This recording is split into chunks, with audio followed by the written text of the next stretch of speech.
Hello नमस्कार दोस्तों। स्वागत है हमारे यूट्यूब चैनल पे आपका। जैसा कि हमने पहले पार्ट में आपको 4 चैप्टर के सारे एमसीक्यू करा दिए थे, आज आपको हम लोग 5वें यूनिट की क्वेश्चन लेंगे। ठीक है, इनकम टैक्स के 5वें यूनिट से स्टार्ट करेंगे और जितने भी हो सके हम लोग ज़्यादा से ज़्यादा कवर करने की कोशिश करेंगे।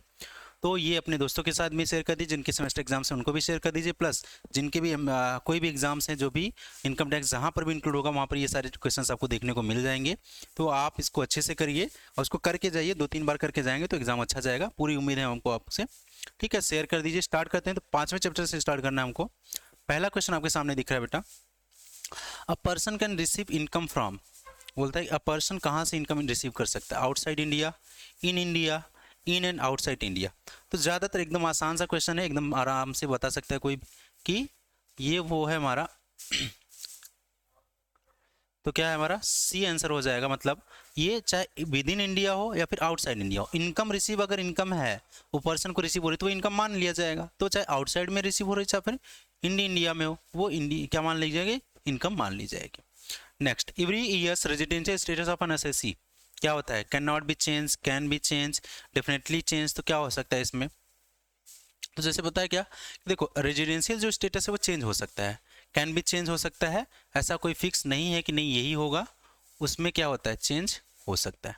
ठीक है, चलिए तीसरा क्वेश्चन है an Indian citizens who went abroad and employment on employment. Employment मतलब काम करने के लिए गए, कोई भी पर्सन जो इंडिया में रहता है वो बाहर गया काम करने के लिए इन द प्रीवियस ईयर। अब प्रीवियस ईयर और असेसमेंट ईयर मैं आपको बता चुका हूँ। प्रीवियस ईयर क्या होता है, जिस ईयर का टैक्स हम लोग कैलकुलेट करते हैं उसको प्रीवियस ईयर बोलते हैं, जिस ईयर में करते हैं उसको असेसमेंट ईयर बोलते हैं।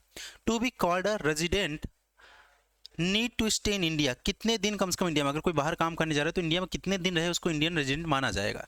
तो इसमें क्या हो जाएगा बेटा, कम से कम 182 डेज। क्या प्रीवियस ईयर में इसको कम से कम 182 डेज होना चाहिए, ये आपने पढ़ रखा है। फिर नेक्स्ट आता है an Indians who is citizen of India and who comes in India during the previous year. क्या होता है कि वो इंडिया का सिटीजन है और इंडिया में आया previous year, must stay for how many days in India during the previous year to acquire the residential status. कितने दिन उसको मिनिमम रहना पड़ेगा कि उसको रेजिडेंशियल स्टेटस मिल जाए। तो जैसा हमने पिछले क्वेश्चन में देखा वही सेम चीज़ यहाँ पर रिपीट हुआ है कि 182 डेज अगर प्रीवियस ईयर में रह लेता है। याद रखना बेटा, हमने दोनों कंडीशन नहीं लिया, सिर्फ इतना पूछ रहा है कि प्रीवियस ईयर में कितना, प्रीसीडिंग 10 ईयर, प्रीसीडिंग 7 ईयर, ये बात की बात है। सिर्फ इसमें पहला कंडीशन कंप्लीट करना है, क्या वो बोल रहा है प्रीवियस ईयर में कितना रहना चाहिए, तो 182 डेज। ऐसा भी बोल सकते हो कि आपको कम से कम 6 मंथ, कितना 6 मंथ की बात। ठीक है, तो ये आपका क्या हो जाएगा, राइट आंसर हो जाएगा। नेक्स्ट क्वेश्चन नंबर 5 की तरफ बढ़ते हैं। In the previous year, in the previous year a company can be resident, non resident, non resident या फिर रेजिडेंट और नॉन रेजिडेंट। इन 5 में से 4 में से कौन सा आपका राइट आंसर हो जाएगा बेटा। देखो, एक रेजिडेंट हो सकता है या फिर नॉट ऑर्डिनरी हो सकता है या फिर नॉन रेजिडेंट हो सकता है या फिर रेजिडेंट और नॉन। तो इसमें आपका राइट आंसर क्या हो जाएगा, दोनों, रेजिडेंट भी हो सकता है, नॉन रेजिडेंट भी हो सकती है कंपनी। ठीक है, तो प्रीवियस ईयर में कोई भी कंपनी दोनों हो सकती है, रेजिडेंट भी हो सकती है और नॉन रेजिडेंट भी हो जाएगी। नेक्स्ट, अगर total income of an individual depends on which of the following, जो इंडिविजुअल की टोटल इनकम वो किस पे डिपेंड करती है, citizenship in India, citizenship residential status in India, residential status in India, none of this. तो इसमें क्या हो जाएगा कि रेजिडेंशियल स्टेटस की बेसिस पर, आपने क्वेश्चन पढ़ा भी होगा शुरू में, क्या कि किसी भी पर्सन की इनकम कितनी मानी जाती है और क्या रखी जाती है। तो उसको हम लोग क्या बोलते हैं, किसी भी पर्सन की इनकम हम लोग इस बेसिस पर देखते हैं कि वो रेजिडेंट कितने साल रहा, उसकी रेजिडेंशियल इनकम कितनी है, रेजिडेंशियल स्टेटस कितना है। ठीक, फिर नेक्स्ट आता है an individual who is a resident in the previous year, previous में जो रेजिडेंट रहा है will be next previous year. तो बोलते हैं उसको क्या माना जाएगा, तो any individual who is resident in previous year, पिछले साल में रहा, will be next previous year, अगले प्रीवियस ईयर में क्या रहेगा, इसको क्या मानेंगे। तो यहाँ पर क्या हो जाएगा बेटा, देखो नन ऑफ दिस। भाई वो पिछले साल में रेजिडेंट रहा तो इसका मतलब थोड़ी ना कि अगले साल में भी रेजिडेंट मान लिया जाएगा। अभी हम लोग ऊपर पढ़ के आ रहे हैं कि एक पर्सन उसका क्या होता है, रेजिडेंशियल चेंज हो सकता है, वो बदलता रहता है, तो यहाँ पर फिक्स नहीं है ना, तो इसका हम बोलेंगे यहाँ पर कुछ भी फिक्स नहीं है भाई, नन ऑफ दीज हो जाएगा। इनकम रिसीव्ड इन इंडिया और deem to be received in India is taxable for, किसके लिए है, ये किसके लिए माना जाएगा, तो हमको पता है ऑल असेसी, जितने भी असेसी हैं अगर उनका इनकम रिसीव इंडिया में हो रहा है या फिर डीम्ड हो रहा है to be receive in India, taxable होगा सभी असेसी के लिए, चाहे वो किसी भी तरीके का। The incidence of income tax of N assessee depend upon, तो जो इंसिडेंस ऑफ इनकम टैक्स है वो किस बेसिस पर डिपेंड करता है, रेजिडेंशियल स्टेटस, सिटीजनशिप। तो इसमें क्या हो जाएगा बेटा, इसमें हमको पता है नन ऑफ दिस, क्या हो जाएगा, नन ऑफ दिस हो जाए आपका, कि डिपेंड किसी पे नहीं करता, इंसिडेंस ऑफ इनकम टैक्स यहाँ पर डिपेंड नहीं करता। In how many category have been assessed have been divided in the basis of residence, किस बेसिस पर कितना डिसाइड किया गया है, तो रेजिडेंस की बेसिस पर कितना बांटा गया है, तो पता है हमको कितना होना चाहिए बेटा, तो इसमें से तो कोई नहीं, इसमें से तो कोई नहीं। जैसे हमको पता है कि जब हम रेजिडेंस की बात करते हैं तो असेसी होता है, उसमें दो पार्ट होते हैं, एक में तो ऑर्डिनरी होता है, ठीक है, दूसरे में नॉट ऑर्डिनरी होता है। अब उसमें भी आगे और होता है, उसमें भी आगे पार्ट में बढ़ जाते हैं। तो यहाँ पर जो ऑर्डिनरी क्या, इसमें जो 5 है, 2 है, 4 है, ये नहीं 3 होगा। यहाँ पर आंसर आपका क्या सही होगा, 3, कि 3 रेजिडेंस की बेसिस पर 3 बोला जाता है, ठीक है। एक होता है ऑर्डिनरी रेजिडेंस, दूसरा नॉन ऑर्डिनरी रेजिडेंस, और तीसरा नॉन रेजिडेंट। फिर से लिख लो, एक होता है ऑर्डिनरी, दूसरा नॉन ऑर्डिनरी एंड तीसरा नॉन रेजिडेंट, ठीक है। ये 3 तरीके के होते हैं। नेक्स्ट आगे चलते हैं, question number 11, income from Pakistan, income from business in Pakistan which is control from India which be taxable. देखो बेटा वर्ड यूज किया इसने कंट्रोल्ड, जब बात आएगी कंट्रोल्ड की तो कहाँ से कंट्रोल किया जा रहा है, इंडिया से किया जाएगा। जब इंडिया से कंट्रोल किया जाएगा तो वहाँ पर क्या हो जाएगा, तो बोलते हैं रेजिडेंट हो सकता है या फिर नॉन ऑर्डिनरी हो सकता है, तो दोनों हो सकता है, ए एंड बोथ, दोनों, ठीक है। तो 11 का क्या हो जाएगा, डी आंसर। नेक्स्ट है अनटैक्स्ड फॉरेन इनकम, जिसके ऊपर टैक्स नहीं लगाया of the past years send to India in previous year will be taxable for, किसके लिए टैक्सेबल हो जाएगा, तो यहाँ पर राइट आंसर क्या हो जाएगा, फॉर नो वन, किसी के लिए टैक्सेबल नहीं होगा, वो फॉरेन इनकम है, फॉरेन है तो वहाँ पर डिसाइड किया जाएगा। Dividend receive from Indian income, Indian company will be taxable, बोला कि इंडियन कंपनी ने अगर कोई डिविडेंड दिया तो कहाँ पर टैक्सेबल हो जाएगा, रेजिडेंट में, नॉन ऑर्डिनरी में हो जाएगा, या फिर नॉन रेजिडेंट में, सब में होगा, क्या ऑल इसका आंसर हो जाएगा, ठीक है। तो राइट आंसर क्या हो जाएगा, ऑल। तो ये हमारा 5वां चैप्टर कंप्लीट होता है। नेक्स्ट हम लोग आगे बढ़ते हैं, चैप्टर नंबर 6 जो हमारा किसके लिए है, इनकम फ्रॉम सैलरीज। जब हम हेड आपसे पढ़ रहे थे तो टोटल हेड हमने आपको पढ़ाया था 5 हेड टोटल होते हैं, income from salaries, income from profession, income from house property, income from other sources and एक और, तो ये सब 5 मिला करके होते थे, जैसा आपको याद भी होगा। Which of the following is deductible from gross salary, कौन सा इसमें से डिडक्टिबल होता है, ग्रॉस सैलरी में से किसको डिडक्ट किया जाएगा।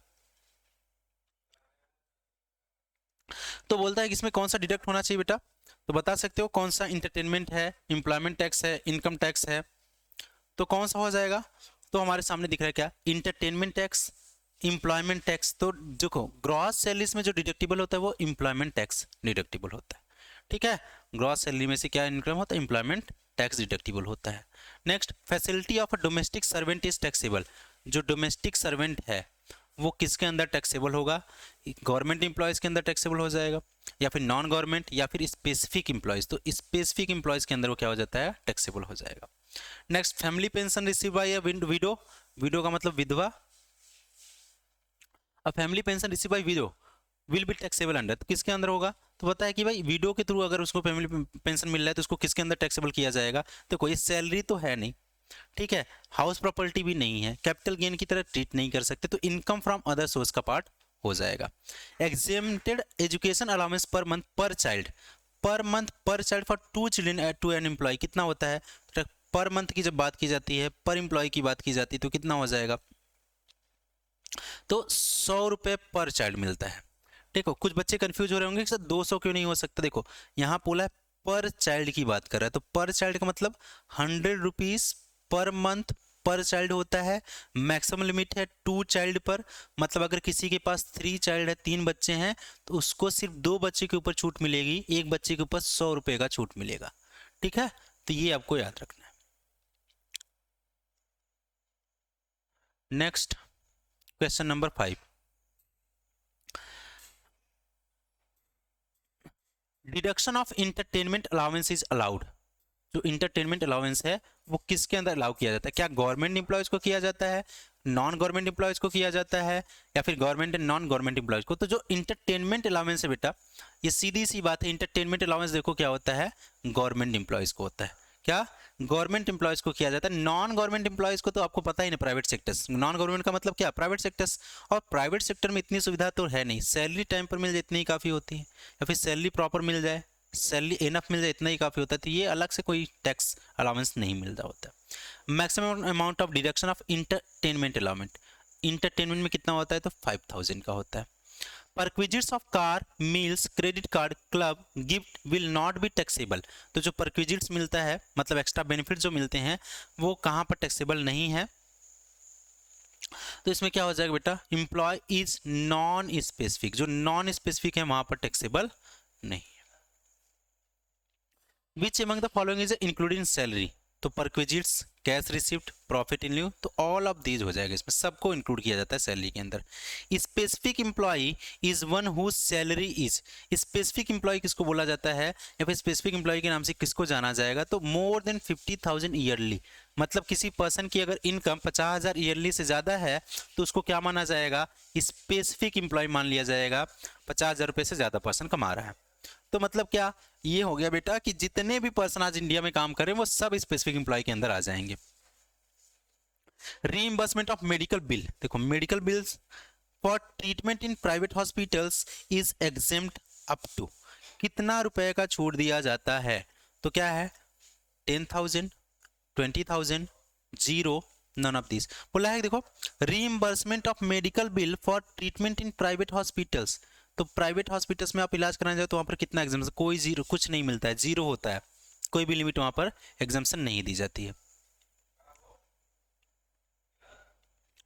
Next, if the employee is provided house in city having population more than 25 lakh then its valuation is that at, अगर किसी पर्सन, मतलब हो गया मेट्रोपॉलिटन सिटी की बात करने लगा, तो यहाँ पर उसका वैल्यूएशन किस पे किया जाएगा?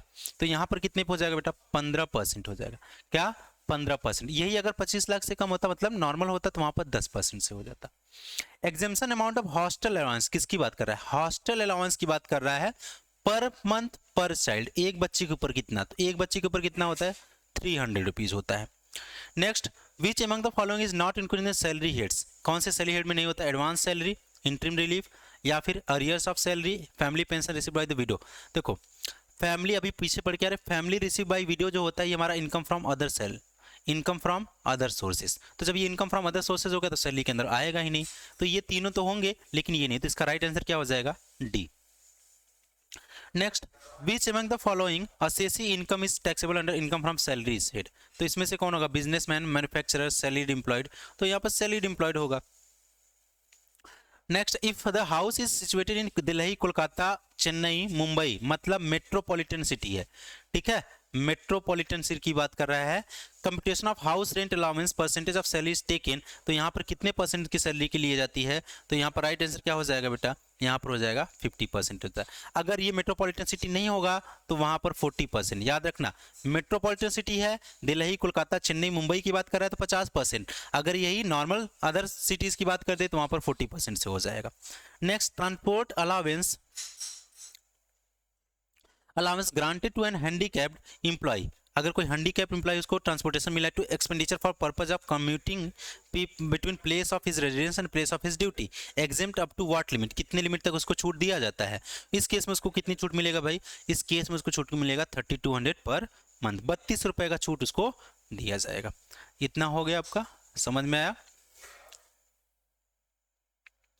Next,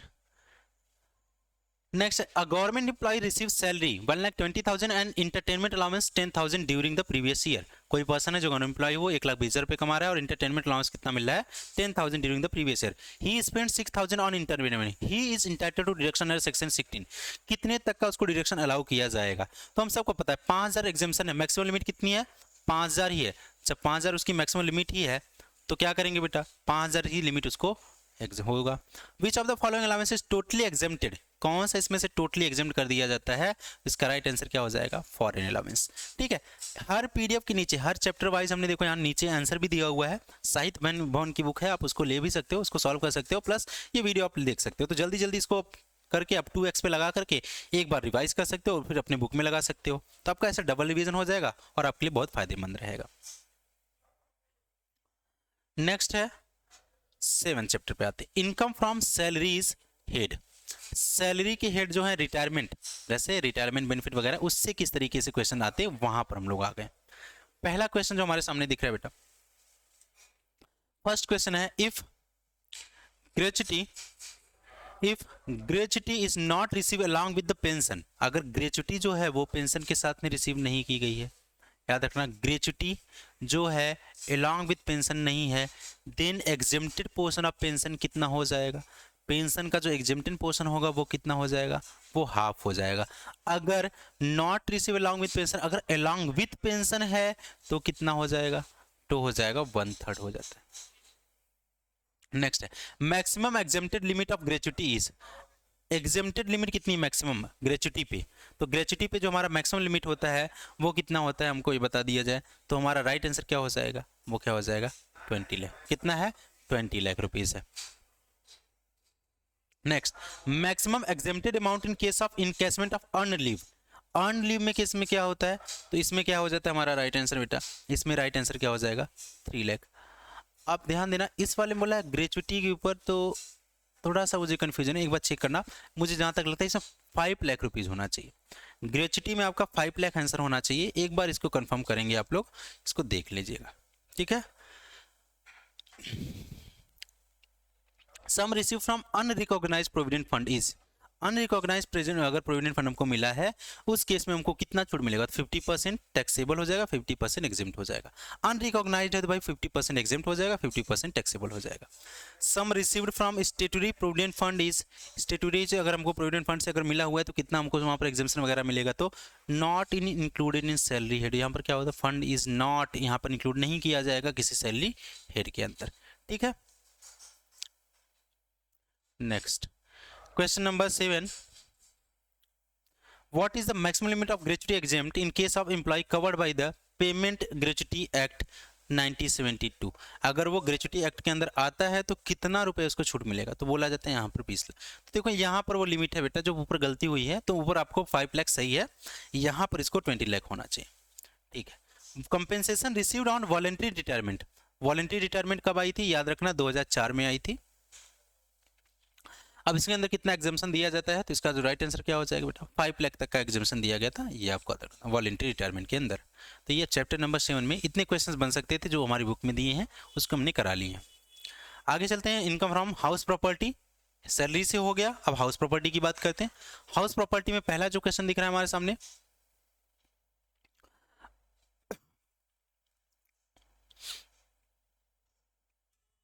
from income tax point of view, house means क्या होता है, हाउस किसको बोलते हैं, ठीक है। इनकम टैक्स के अगर पॉइंट ऑफ व्यू से देखा जाए तो इनकम हम लोग किसको बोलते हैं, हाउस मीन्स क्या होता है, तो गोडाउन को बोलते हैं, ऑफिस बिल्डिंग को बोलते हैं, हाउस यूज फॉर रेजिडेंस के लिए बोलते हैं, तो किसको हम लोग हाउस का नाम दे देंगे, तो इसमें क्या है, गोडाउन भी आएगा, ऑफिस बिल्डिंग भी आएगी, house use for the residence, all of these हो जाएगा। म्युनिसिपल टैक्सेस आर डिडक्टेड, जो म्युनिसिपल टैक्स है वो कहाँ पर हो, if paid by the landlord, if paid by the tenant, तो किसके अंदर डिडक्टेबल हो जाएगा, तो ये डिडक्टेबल होगा अगर लैंडलॉर्ड ने पेमेंट किया, भाई अगर लैंडलॉर्ड ने पेमेंट किया तो डिडक्ट हो जाएगा, अगर टेनेंट जो वहां पर रहने वाला है जिसको किराए पे दिया गया उसके ऊपर ये नहीं होगा। Deduction from net annual NAV are deducted under section, किस सेक्शन के अंदर इसको डिडक्ट किया जाता है, तो ये होता है सेक्शन 24 के अंदर। नेक्स्ट क्वेश्चन है, limit for deduction of interest on loan for taken house which is let out, जो किराए पे दिया गया, जो हाउस हमको किराए पे दिया गया उस पे कितने तरीके, कितना इनकम हमको छूट मिलेगा, कितना तरीके का होगा, तो इसका जो राइट आंसर हो जाएगा वो हो जाएगा, देखिए एक तो क्या है 30,000 या फिर 2 लाख, इन दोनों में से कोई एक होगा, इसको आप याद रखिएगा। नेक्स्ट है स्टेटरी डिडक्शन इज कितना, तो ये कितना होना चाहिए, ये आपको क्या होगा बताइए, तो क्या होगा 30% ऑफ नेट एनुअल वैल्यू, जो नेट रिन्यूएबल वैल्यू आई उसका 30% ही हमारा क्या होता है, स्टेटरी डिडक्शन होता है। इसको स्टैंडर्ड डिडक्शन के नाम से भी जान सकते हो। Deduction of interest on loan taken before 1999 के पहले अगर डिडक्शन कितना मिलता था तो इसमें क्या हो जाएगा 30,000 का। Unrealised rent of current previous year is deducted from, जो अनरियलाइज्ड रेंट है, जो रेंट हमको मिला नहीं वो कहाँ से डिडक्टेबल हो जाएगा, तो वो हमारा क्या हो जाएगा ग्रॉस एनुअल वैल्यू GAV से माइनस किया जाएगा। House used as a own residence comes under section, अगर खुद के लिए हमने घर यूज किया है तो वो कहाँ पर आएगा, वो किसके अंदर आ जाएगा, तो हमारा आएगा सेक्शन 23 सब सेक्शन 2 के अंदर। Unrealised rent of previous year is so in which schedule of the income tax return, income tax return के किस शेड्यूल में इसको दिखाया जाता है, तो उसका जो राइट आंसर वो क्या हो जाएगा, तो हो जाएगा हमारा क्या शेड्यूल हाउस प्रॉपर्टी HP। ठीक है, next question number 10, limit of deduction of interest on loan taken after 2006, 2006 के बाद अगर हमने लिया है तो उस पर कितना लिमिट है, उसका क्या राइट आंसर होगा, तो 2 लाख का लिमिट है। याद रखना है 2006 के बाद कितना है 2। 1999 की जब बात करेगा उसके पहले की तो 30,000 रुपये। ठीक है, 1999 पहले 30,000 और 2006 के बाद में 2 lakh. Under which sections definition of annual value is given, किस सेक्शन के अंदर एनुअल वैल्यू गिवन है, डेफिनेशन उसका दिया हुआ है, तो सेक्शन A मतलब सेक्शन 23 सब सेक्शन 1 के अंदर। X purchase a house for his residence borrowed a loan of 9,75,000 in 2003. The deduction for interest will be when interest payable is previous year 1,50,000. तो क्या है इसका राइट कितना होगा, तो 1,50,000 इसका राइट आंसर हो जाएगा। ठीक है, तो ये हो गया टोटल आपके 8 चैप्टर, टोटल हमने 8 कर लिए हैं। आगे है देखते हैं और बोला पहला क्वेश्चन डिप्रिसिएशन से, तो depreciation is allowed on, depreciation किसके, movable assets, fix assets, intangible assets, सबको पता है ये अकाउंट्स में भी आपने पढ़ा है, क्या होता है जितने भी फिक्स एसेट्स हैं उनके ऊपर। Depreciation is revenue loss, capital loss, तो डिडक्शन किसको हम लोग बोलते हैं, डिप्रिसिएशन किसको मानते हैं हम लोग, तो एक रेवेन्यू लॉस होता है क्योंकि रिकरिंग नेचर का होता है। Rate of depreciation on a motor car running, अगर कोई मोटर कार है इसके ऊपर कितना डिप्रिसिएशन लग रहा होता है, तो मोटर कार के ऊपर 30% लगता है। Depreciation machine purchase up to 1990 के पहले अगर किया है तो उस पर कितना डिप्रिसिएशन लग जाएगा, तो वहाँ पर 15% से। Depreciation on neon sign board, जो नियॉन का साइन बोर्ड होता है जो चमकीला होता है उस पर कितना चार्ज किया जाता है, उसका क्या हो जाएगा 10%। डिप्रेशन इंटेंजिबल एसेट्स, जो इंटेंजिबल है गुडविल है, पेटेंट, ट्रेडमार्क, कॉपीराइट वगैरह वगैरह, इसके ऊपर कितना लग रहा होता है 25%। Next rate of depreciation on book is, ठीक है, तो डिप्रिसिएशन बुक पर कितना लगता है, किताब पे कितना डिप्रिसिएशन लग रहा होता है, तो इसमें क्या हो जाएगा 40%। Next total group of plant and machinery are, जितने भी प्लांट एंड मशीनरी की टोटल ग्रुप्स होते हैं उसके ऊपर कितना लग रहा होता है इसमें, तो 7। ठीक, टोटल ग्रुप पूछा है, total number of group, percentage नहीं पूछा, टोटल नंबर ऑफ ग्रुप कितने होते हैं, तो इसमें 7 में डिवाइड किया, 7 में डिवाइड किया। Groups of building are, groups of buildings कितने होते हैं, तो ग्रुप्स ऑफ बिल्डिंग के अंदर कितना आ जाता है 3 आ जाता है। ठीक है, एंड लास्ट में speed boat is included in intangible plant and machinery, building किसके अंदर उसको इंक्लूड किया जाएगा, तो प्लांट एंड मशीनरी के अंदर इंक्लूड किया जाएगा। तो ये आपके चैप्टर नंबर 9 से क्वेश्चंस रहे, बहुत छोटे क्वेश्चन, बहुत एकदम पॉइंट वाइज थे। नेक्स्ट हमारा आता है profit and gain on business and profession, इसको PGBP के नाम से भी हम लोग जानते हैं।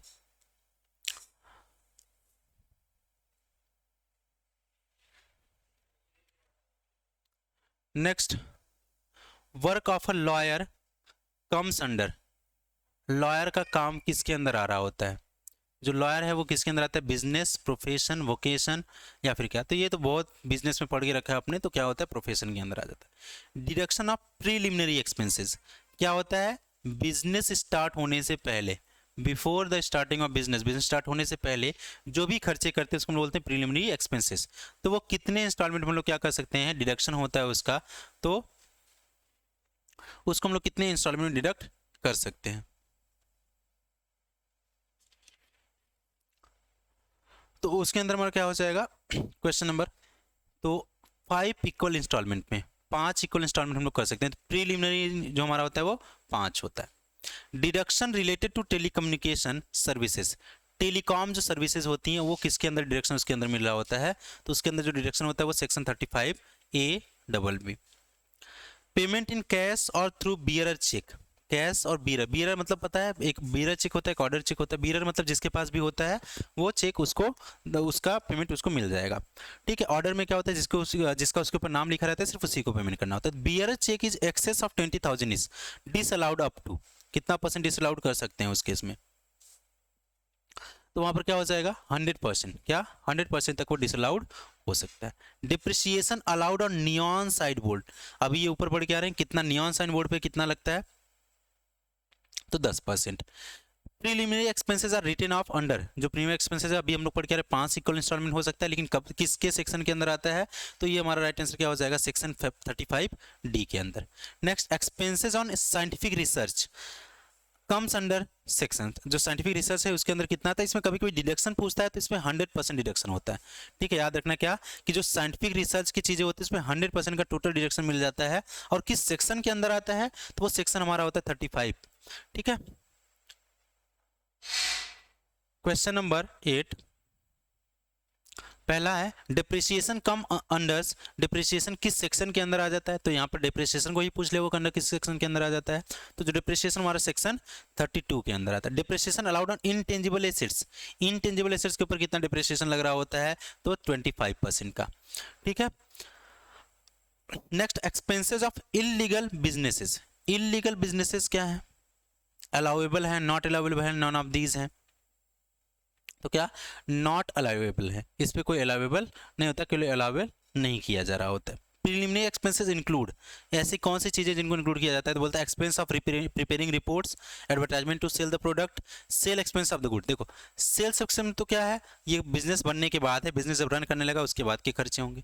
Advertisement to sell product, product को सेल करने का, तो ये सब तो काम स्टार्ट हो चुका है, तो इसमें आंसर क्या हो जाएगा, देखो ऐसा कोई प्रिपेयरिंग रिपोर्ट्स जो बिजनेस हमारा स्टार्ट हुआ उसके पहले की बात बता, जब हमारा बिजनेस रन नहीं कर रहा था उसके पहले जो रिपोर्ट्स बनाए जा रहे थे, जिसमें बनाया गया होगा कि ऑडिटर्स कौन कौन से होंगे, कंपनी के सेक्रेटरी कौन होंगे, कंपनी के जो बोर्ड ऑफ डायरेक्टर्स कौन कौन होंगे, वहाँ पर कंपनी का कहाँ पर ऑफिस होगा, कहाँ पर उसका रजिस्ट्रेशन किया जाएगा, कितने पर्सन्स होंगे, उनका एड्रेस क्या होगा, ये सब रिपोर्ट एक तैयार किया जाता है प्रॉपर तरीके से। मेमोरेंडम ऑफ एसोसिएशन बनाया जाता है, आर्टिकल ऑफ एसोसिएशन बनाया जाता है, तो ये सब रिपोर्ट्स तैयार करते हैं। वो सब जो उनके ऊपर जो खर्चा आता है उसको बोलते हैं क्या, रिपोर्ट्स के खर्चे हैं। तो बिजनेस स्टार्ट होने के पहले वो खर्चे हैं। तो यहाँ पर advertisement of sell the product, तो जब बिजनेस बन के तैयार हो गया, तो प्रोडक्ट बन के तैयार हो गया, उसके बाद की बात है, तो कभी नहीं होगा सेल एक्सपेंसेस भी नहीं होगा, तो इसमें क्या होगा प्रिपेयरिंग रिपोर्ट राइट आंसर हो जाएगा।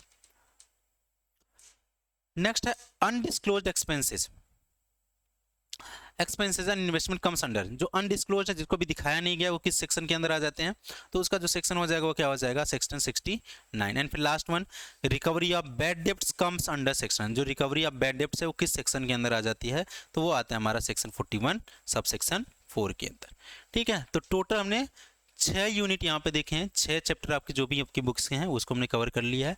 नेक्स्ट वीडियो में आपसे मिलेंगे, फिर चैप्टर नंबर 11 से स्टार्ट करेंगे, determination of income from certain eligible business, तो इस तरीके से होगा। तो 11 चैप्टर से हम लोग नेक्स्ट वीडियो में मिलेंगे। Thank you.